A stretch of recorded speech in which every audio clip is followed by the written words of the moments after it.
As you can see, Warhammer miniatures do have a tendency to bulk up a bit over the years. Let's talk about scale creep in Warhammer 40k, why it might happen, and the effects it might have on the tabletop.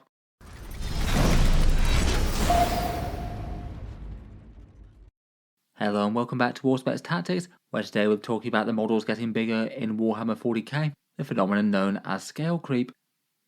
In general, in 40k's long history, Warhammer's usually been around a 28mm scale. 28mm is generally the idea that a model of that height, so just over an inch, would equate to around about a normal human's height in that setting, so perhaps something along the lines of a Chaos Cultist or an Imperial Guardsman. Warhammer often tends to get referred to as a heroic scaling as well. I feel like it might have been slightly more of a case in the past than in the present. GW have dialed back on it at least a little bit, but this is the idea that certain things are overemphasized, perhaps heads, hands and weapons being the most common things, slightly abnormally large as to what they'd be on normal humans, such as this Cadian Shock Trooper here. I feel like with more recent miniature releases though, Games Workshop has gone against that a bit and try and curb the excesses of that, even if all sorts of 40k warriors are kind of just distorted in their own way, great big muscled masses, smashing into each other with chain axes and things. The scale roughly translates to around about 1:56, a ratio to model scale to real life. As mentioned, the idea of scale creep has generally been something that's been observed over 40k's long history, which is the general trend for characters, centerpiece models and monsters and things to get slightly bigger than the previous version of them. Maybe some good examples being things like certain characters becoming progressively bigger and bulkier over time, such as Marnius Calgar as we just saw, plenty of big monsters and centerpiece miniatures such as the Avatar of Cain and the Greater Demons, some infantry models like New Orc Boys versus older ones, standard Space Marines like the Terminators or even the entire Primaris thing in general, and perhaps a slightly tangential issue, maybe the inclusion of big models like Titanic units and flyers within mainstream 40k, which didn't used to be the case in the past. Maybe not the exact same thing, but I feel like that's maybe relevant to the issue of the size of models that you put on the table. Not literally everything scales up whenever it gets a new model release, but a good proportion of things do seem to. Going through a few examples of those, it's always kind of interesting to see the progression of miniatures from 40k's early days to the modern ones. Gaskell Thraka basically had a 25mm base model in the past, an Orc Chief with a chopper and a big banner before, then moving forward to his brutal looking mega armoured model, the big heavy metal one, and then being replaced by the new plastic sculpt, even bigger and more imposing. The Avatar of Cain is another good example, another miniature that stretched into the depths of 40k's past. The official GW one was a 1994 sculpt before it was finally updated in 9th edition. There was also the bigger and badder Forge World sculpt as well, apparently dating from 2006. We already saw Marnius Calgar as well, evolving from quite a small Space Marine miniature sat on a throne to a bit more of an active pose type miniature, then reimagined for perhaps a more modern Firstborn kind of look, and then finally taken into the Primaris era with his Heracles Gravis armor in the last one. I did like the way that someone on the internet had also done a side-by-side for the Eldar Phoenix Lord Fugan next to him as well. He doesn't really seem to have changed quite so much in scale. Space Marines and their entire Primaris scaling is a bit of a different and a slightly interesting one. Prior to the entire Primaris Space Marine thing coming about, occasionally people would convert Space Marines to look bigger and more imposing, calling them true scale Space Marines based on how much the Astartes are supposed to tower over the average human in the lore. To some extent, the Primaris kind of felt like they were going for that sort of appeal. Bigger, badder and more intimidating Space Marines, though it was interesting that unlike a whole load of miniature updates where they basically just take one model and replace it with a new one, and not really say it's any big deal in the lore or anything like that, just a better rendition of how that model's supposed to be. For the Primaris Marines they decided to go with a lore change, billing them as upgraded Space Marines commissioned by Core and sanctioned by Guilliman, perhaps partly so they could justify pretty much redesigning the Space Marine range and changing up some really classic formulas that have basically been the same way since the dawn of the Astartes. It was interesting that was basically the way that the Primaris project started, but then after that they've gradually started just to release standard Firstborn Space Marines at the Primaris scale, or things that aren't definitely Primaris, say for example the upscale Terminators or Grey Knights Castell and Crow, or the Heresy era Space Marines that they've been coming out with. They're all bigger and bulkier compared with Firstborn how they've been in the past. The new Chaos Marines don't generally tend to be quite at eye level with Primaris, but the differences are really slight and are certainly bigger than the Firstborn used to be in the past as well. Kind of interesting though that the Loyalists needed some fancy gene magic and extra augmentations and things. The Chaos Marines just did it. I guess they were swelled by the power of the warp or whatever.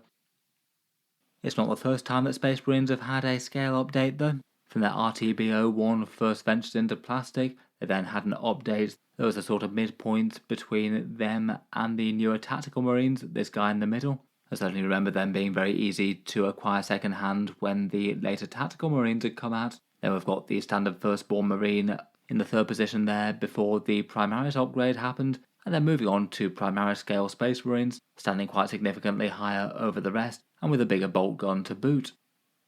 The Terminators are particularly notable for having had a scale update in recent times as well.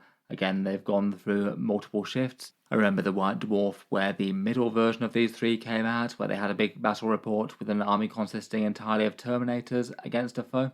And then in 10th edition, we've got the bigger, badder, and bulkier Terminators that were really quite well received in general. Chunky Terminators to keep up with the Primaris scale era, though it was interesting that Games Workshop had for these guys lore that they basically could represent Firstborn or Primaris in there anymore. They weren't going to make the distinction quite so important anymore. For other examples, the Greater Demons and Bloodthirster could be one to see. These again started absolutely tiny in metal miniatures, then had a medium-sized metal model, and then the newer scale Greater Demons absolutely dwarfed them. And there's plenty of miniatures that subtly get bigger when they go from one kit to the other. The new Sentinel doesn't quite tower over the old one, but it certainly is bigger and chunkier, as is the Tyrannid Biovore.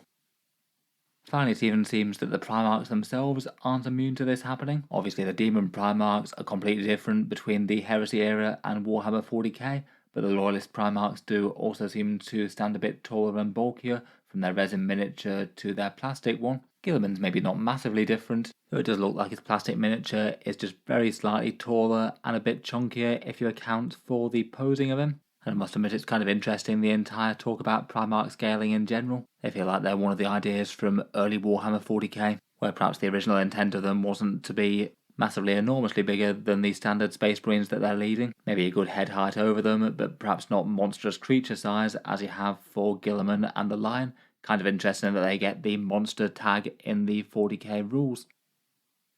Between all that, I think it's fairly safe to say that scale creep definitely is a thing in Warhammer 40k. Not affecting literally every release, but a good chunk of them, and perhaps particularly things like characters and big shiny monsters and centerpiece models. I feel like it might be kind of understandable why GW might want to try and upscale things in 40k.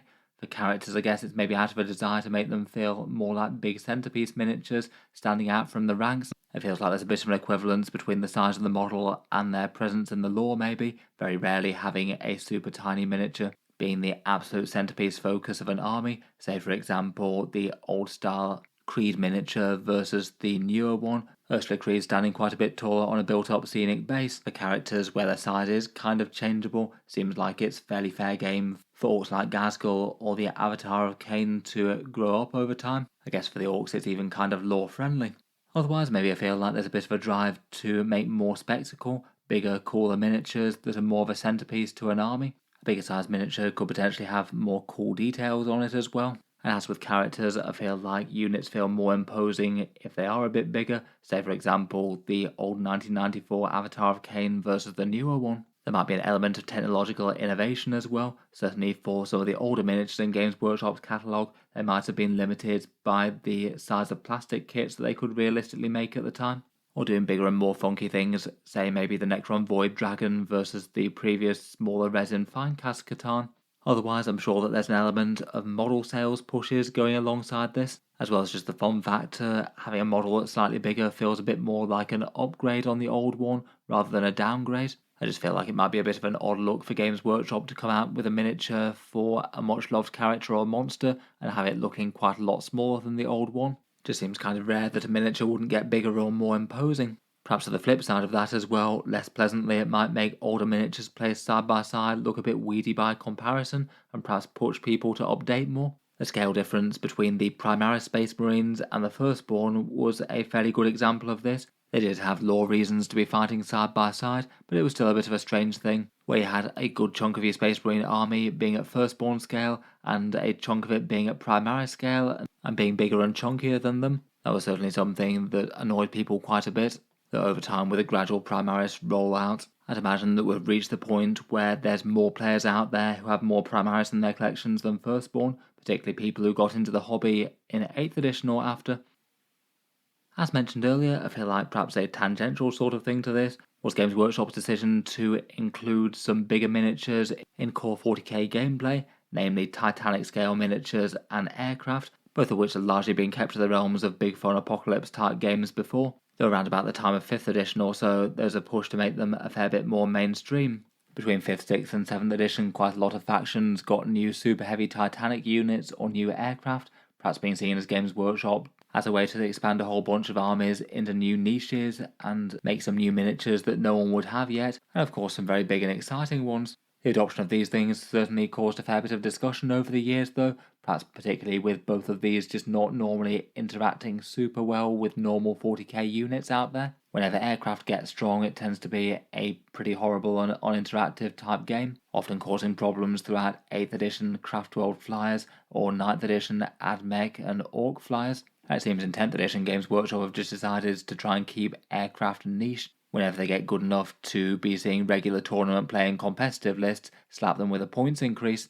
Titanic models in normal 40k I think also push the boundaries of sort of game scale creep. How big a miniature can you put on the board and it still work well with all the rules?